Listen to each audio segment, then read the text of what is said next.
Bon, alors avant de passer à l'histoire de la pin bar, donc vous lisez l'avertissement, hein, c'est habituel. Ici, ce ne sont pas des conseils d'investissement, c'est de la technique, c'est des méthodes de trading. Vous regardez, vous interprétez et vous en faites ce que vous voulez. Alors, je vous explique la pin bar.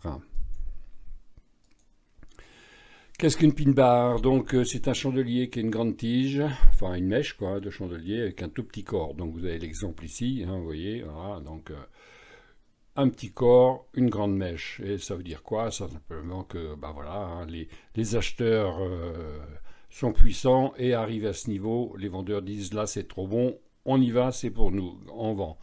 Et on voit que ça part à la baisse. Donc voilà. L'exemple, c'est donc une barre à tige baissière. Là, voilà. La pin bar est formée avec un prix qui essaye de casser au plus haut, voilà, ici. Hein. Mais les baissiers prennent le contrôle, ils renvoient plus bas, voilà, et la grande mèche est créée. Et ça montre que les prix plus élevés ont été rejetés et les baissiers ont repris le contrôle et on le voit à la suite. Donc évidemment, quand on voit ça, bah, on met un ordre de vente ici, voire sous la pin bar pour être tranquille, c'est-à-dire on met un ordre de vente ici. Et quand c'est atteint, on est parti à la vente. Donc ça, c'est... Qu'est-ce qu'une pin bar? Il faut le trader avec les pin bars, pas tous les marchés. Sur les actions, ça fonctionne pour du long terme, mais c'est vraiment fait pour les marchés volatiles. Par exemple, en ce moment, vous allez voir sur le CAC 40, c'est vraiment intéressant puisque bah, sur les indices, en ce moment, ça bouge beaucoup. Il y a des mouvements incroyables de hausse et de baisse comme on n'a pas vu depuis longtemps. Donc les meilleurs marchés, hein, les marchés rapides, fluides, le forex, les crypto-monnaies populaires, l'or et l'argent. Hein, alors sur le forex particulièrement, hein, c'est efficace. Hein. Voilà. Alors ensuite, on peut dire que vous avez les bullish pin bars, donc les pin bars haussières. Hein. Bon, alors évidemment, j'emprunte un peu le langage anglais, mais qu'est-ce que vous voulez, c'est comme ça dans le trading. Bon, dans l'exemple à côté ici, on voit bien que la tendance est haussière, hein, c'est clair, il y a... Voilà. Et on voudrait bien éventuellement en profiter, mais où rentrer? Eh bien, voilà, ici, vous avez une magnifique pin bar haussière. C'est-à-dire que on a la hausse, retour, et on voit qu'ici ça va repartir, et donc on met un ordre d'achat juste au-dessus de la pin bar où on achète directement à la bougie suivante, et c'est parti. Donc voilà, elle se forme en bas d'un swing, mais dans la tendance, hein, d'accord? Donc c'est un signal d'inversion, c'est-à-dire que la tendance voulait s'inverser, mais les acheteurs reprennent la main. Voilà, donc le prix forme la pin bar au plus bas de la tendance à la hausse, et donc on peut entrer directement. Voilà, donc vous voyez, hop, baisse, hop, là il y a une pin bar, c'est bon, on peut y aller. Bon, je passe sur les diapos, hein, parce que vous pouvez vous mettre en pause pour lire exactement. Hein, c'est vraiment une technique intéressante, les pin bars. Donc là, on a une bearish, hein, donc une pin bar baissière. Hein, donc elles peuvent être haussières, baissières selon où elles se forment dans le prix. Hein. Donc la pin bar enfin la différence entre le haussier et baissier, bah, c'est la mèche. Hein, une mèche en haut qui rejette les prix, c'est donc baissier. Une mèche en bas qui rejette les prix du bas, c'est haussier. Donc il faut les repérer. Donc on trouve ça surtout sur des niveaux intéressants, des prix ronds, des résistances et des supports. Là, c'est vraiment le meilleur moment pour tenir compte d'une pin bar. On va le voir tout à l'heure dans l'exemple. Hein. Donc là, on voit bien que la tendance générale est baissière depuis ici, ça baisse. Donc, on a un pullback, comme on appelle ici, et le pullback se fait sur une pin bar magnifique. Donc, on vend ici ou on met un ordre de vente sous le plus bas de la pin bar. On est vendu, on est exécuté ici et on est parti à la baisse. Voilà.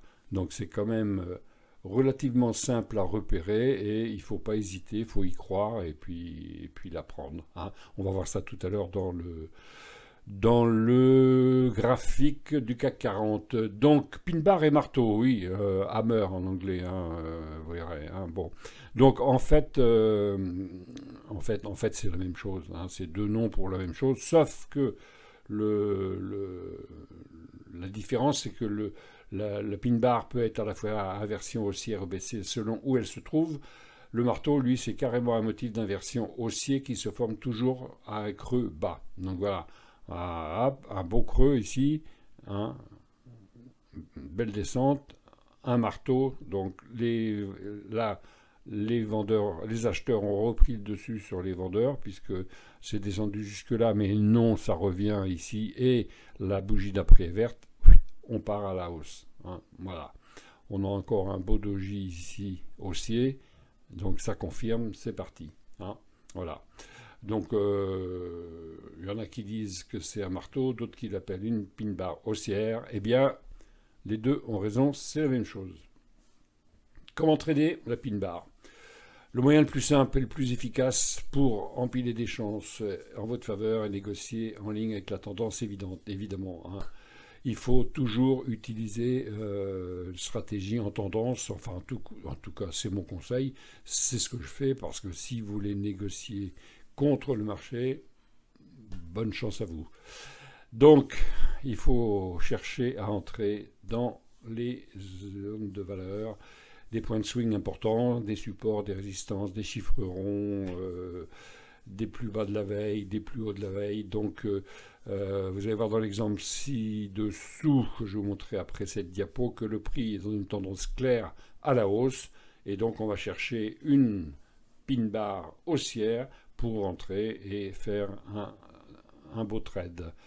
Donc je vous laisserai lire, vous mettez en pause, hein, hop, voilà. Donc c'est très simple, hein, vous voyez, on a une belle tendance haussière.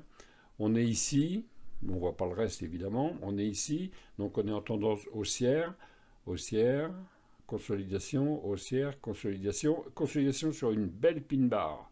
Petit corps, longue mèche. Les acheteurs aiment bien le prix ici, donc hop, ils rachètent ici, les vendeurs sont sortis, on achète à la prochaine et on est parti à la hausse. Voilà. Bien. Nous allons maintenant passer sur le CAC 40 de vendredi dernier, c'est-à-dire vendredi 8 avril, qui était une journée à forte volatilité, et vous verrez que c'est quelque chose qui est très favorable au pin bar. Voilà, et bien on va passer au graphique.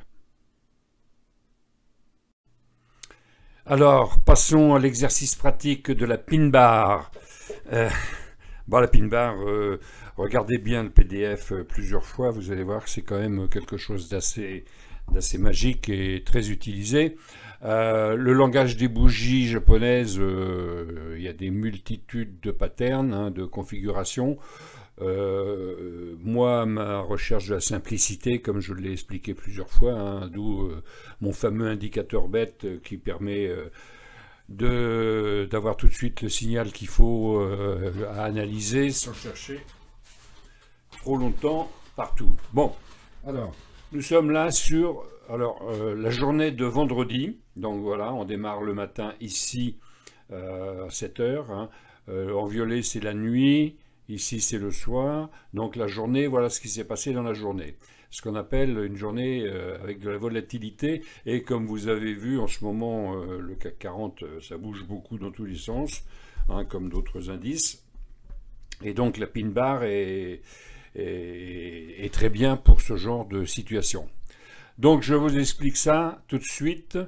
En vous montrant ce qui s'est passé donc vendredi. Alors, le matin 7h15, bon, moi je me mets devant l'écran en général vers 8h, entre 8 et 9h, voilà. Et donc je me mets devant l'écran par exemple ici, là, sur cette pin bar rouge, et je vois que on a ici donc une pin bar, voilà, donc baissière, mais à la suivante, on voit que ça n'a pas voulu baisser et au contraire, on a une pin bar haussière. D'accord? Donc, on va acheter et comme je ne suis pas devant mon écran, moi, je vais acheter ici, 8 heures. Voilà. Ensuite, quand on a acheté ici, on met son stop au plus bas ici, et on achète ici, et on se voit une pin bar suivante, mais là, elle est rouge et avec une mèche très forte vers le bas, faut-il vendre? On attend la suivante. Elle clôture ici et hop, on ouvre en vert, donc on ne sort pas. Ouf. Et donc là c'est vert, là c'est vert, là c'est vert, là c'est vert. On est très haut et on arrive ici sur un endroit important. Et je vais vous dire pourquoi. Parce que lorsque je démarre ma journée, je mets le plus haut de la veille. Alors je vais vous afficher la journée de... Hop, hop, hop, et voilà, plus haut de la veille ici. Vous voyez? Et on arrive ici. On est sur ce qu'on appelle donc une résistance assez forte, hein, puisque là, il y a eu un rejet massif. Hein, et donc, on voit bien que là, effectivement, sur ce... Donc, alors, en fait, on le trace. Hein, je ne vais pas le mettre là parce qu'il y a tout qui va s'afficher, mais vous allez voir tout à l'heure. Le matin, je trace le plus haut de la veille et le plus bas de la veille pour l'avoir sur mon graphique de la journée. Et donc ici, eh bien, on clôture. Et comme on a une pin bar sur le haut, elle est plus bougie d'hésitation que pin bar d'ailleurs, parce que les mèches sont quand même presque identiques, mais néanmoins sur une résistance qui était ici, on vend ici. Voilà. Et après, eh bien, on va suivre les différents signaux. Alors, je vais les afficher maintenant. Afficher les objets et vous allez comprendre un petit peu ce qui s'est passé de la journée de vendredi. Très intéressante. Voilà. Donc, comme je vous le disais, là, j'ai vu ce signal ici, donc un rejet de la hausse, mais refuser la bougie d'après avec une petite mèche plus haute que celle du bas, donc un signal d'entrée ici. Bon, mais 8h moins le quart, j'étais pas là. Et donc je suis entré ici. Alors, on entre ici, pin bar, à clôture, on sort. Pourquoi? Parce qu'on a ici le plus haut de la veille. Voilà, donc zone de résistance potentielle, eh bien ça s'est révélé. Alors, avec ProRealTime, on peut afficher donc les supports et les résistances. Et bien voilà, regardez, on a effectivement, je vais enlever mon plus haut de la veille, on était arrivé sur une résistance. Voilà, une petite, moyenne, mais résistance quand même, c'était la résistance de la veille. Je vais la remettre. Voilà. Donc, support et résistance, ils sont affichés ici. Vous voyez qu'ici, effectivement, on s'est retourné sur un support. Je continue. Donc ici, évidemment, pin bar sur un haut, on prend la vente. Hein. On prend la vente. Ici, on a donc un retournement haussier.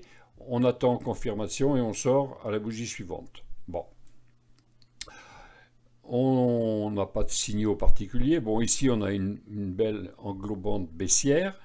Hein, donc, on pourrait prendre le signal à la baisse. Mais bon, dans ces cas-là, on va céder de mon alligator. Et vous voyez que là, dans toute cette période, l'alligator est emmêlé. Et donc, effectivement... c'est très très difficile de prendre les trades. Hein. Mais, pin bar, ici, une belle tige ici, donc on entre ici et on sort après celle-ci. Là, on fait attention, pin bar, ah non, elle est encore pin bar verte, ah, on est encore vert, elle est rouge, on clôture. Voilà. Ici, on ne fait rien. Là, on a une pin bar. Sous l'alligator, on rentre ici et on sort à la pin bar suivante, hein, ou au début de l'autre, hein, bien sûr. Hein, voilà. Pin bar ici, ok, donc on entre ici, pas de problème. On sort à la pin bar suivante. Ça paraît tellement simple. Ensuite, là, pin bar avec une belle mèche vers le haut, eh ben, on rentre à la vente et on clôture le soir. Alors vous allez me dire, bah oui, c'est facile hein, de le faire une fois que la journée s'est passée, mais écoutez, c'est aussi simple de le faire quand la journée se déroule. Hein. Les pin bars, elles sont très très visibles, hein, voilà, vous les voyez. Hein. Donc si on fait le calcul ici, eh ben, on a fait 6 trades gagnants, 236 euros à 1 euro le point. Voilà, c'est simple, hein. Pin bar. Bon, j'efface tout. Alors, cacher, hop, hop, hop, hop, hop, hop, hop, cacher tous les objets, et je vais même cacher l'alligator. Alors l'alligator, hein, vous voyez, c'est important, c'est quand on voit que ça commence à latéraliser, donc de 11 heures à 14 heures, donc c'est l'heure de midi, là, on ne sait pas, c'est les ordinateurs qui prennent des positions en fonction du haut de bas, j'en sais rien si les gens tradent à cette heure-là. En tout cas, il faut faire très attention, et donc l'alligator sert effectivement à ne pas prendre des trades un peu délicats. Hein, voilà, bon. Alors néanmoins, les pin bars qui sont là, hein, bon, la mèche est vers le haut, hein, là la mèche est vers le bas, hésitation, hein, bon, et puis hop, on repart à baisse, pin bar ici, on vend, voilà. Je vais cacher l'alligator et je vais afficher, évidemment, vous l'attendez tous, c'est mon indicateur bête, hein, et vous voyez qu'il avait bien donné un signal d'achat ici, un signal de vente ici. Un signal d'achat ici, bon, alors celui-ci, évidemment, sur la pin bar, on ne va pas le prendre, hein, forcément. Hein, et un signal de vente ici, hop, on le prend. Bon, on le prend d'avance ici sur la pin bar, mais ce n'est pas la même stratégie. Donc ici, c'est un marteau, on ne prend pas. Ici, 19h30, on ne prend pas. Donc, l'indicateur bête fonctionne comme d'habitude. Eh bien, écoutez, je pense que la démonstration est suffisamment parlante, hein, donc surveillez les pin bars, entraînez-vous et vous allez voir. Alors, faites ça sur des marchés très volatiles, hein, pas sur les actions, c'est pas très très efficace, sauf pour du long terme éventuellement, mais bon, sur les indices, ça marche très bien. Voilà, bah écoutez, je vous remercie, je vous souhaite un bon week-end et mettez un pouce, mettez un commentaire, posez des questions, ça serait sympa. Et je vous dis à bientôt, au revoir.